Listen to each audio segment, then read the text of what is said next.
নমস্কার বন্ধুরা, তোমরা সবাই কেমন আছো? আশা করি খুব ভালোই আছো।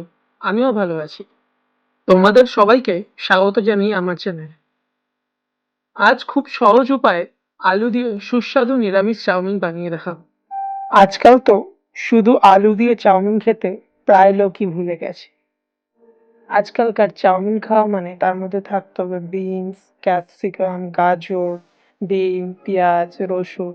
এসব ছাড়া যেন আজকাল চাউমিনই হয় না। তবে এইভাবে একবার চাউমিন খেয়ে দেখো, ছোটবেলার কথা মনে পড়ে যাবে। কারণ ছোটবেলাতে আমরা এরকম আলু ভাজা দিয়েই চাউমিন বানিয়ে খেতাম। তো চলো বন্ধুরা, দেখে নেওয়া যাক এই নিরামিষ চাউমিন বানাতে কি কি উপকরণ লাগছে। প্রথমে লাগছে চাউমিন, সাদা তেল, জিরে, শুকনো লঙ্কা, নুন, চিনি আর আলু। তো বন্ধুরা, তোমরা দেখতে পাচ্ছ আমি চাউমিনটা নিয়ে নিয়েছি সেদ্ধ করার জন্য। প্রথমে একটা পাত্রে জল বসিয়ে তার মধ্যে নুন আর সাদা তেল দিয়ে জলটাকে একটু গরম হতে দেব। গরম হওয়ার পর আমি এর মধ্যে একে একে চাউমিনগুলো দিয়ে দেবো। চাউমিনগুলো সেদ্ধ হয়ে এলেই আমি একটি পাত্রের মধ্যে ট্রান্সফার করে নেব। জলটা ছেঁকে নেব। জলটা ছেঁকে নেওয়ার পর আমি এর মধ্যে একটু সাদা তেল মাখিয়ে রেখেছিলাম। সাদা তেল মাখিয়ে রাখলে চাউমিনগুলো একে অপরের গায়ে লেগে থাকবে। এরপর কড়াইয়ের মধ্যে সাদা তেল দিয়ে তার মধ্যে গোটা জিরে এবং শুকনো লঙ্কা ফোড়ন দিয়ে আলুগুলোকে ভালোভাবে ভেজে নিই। আলুগুলো ততক্ষণ পর্যন্ত ভাজতে হবে যতক্ষণ না পর্যন্ত আলুগুলো গোল্ডেন ব্রাউন কালারের হয়েছে।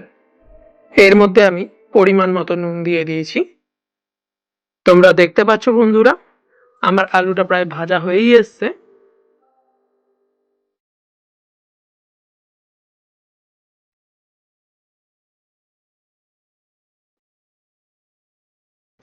এবার এই ভাজা আলুর মধ্যে আমি সেদ্ধ চাউমিনটা দিয়ে ভালো করে মিশিয়ে নেব।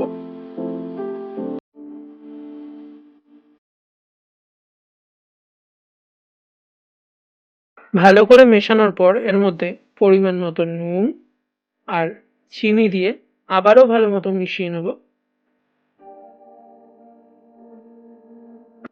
তৈরি হয়ে গেল খুব সহজেই সুস্বাদু আলু দিয়ে নিরামিষ চাউমিন।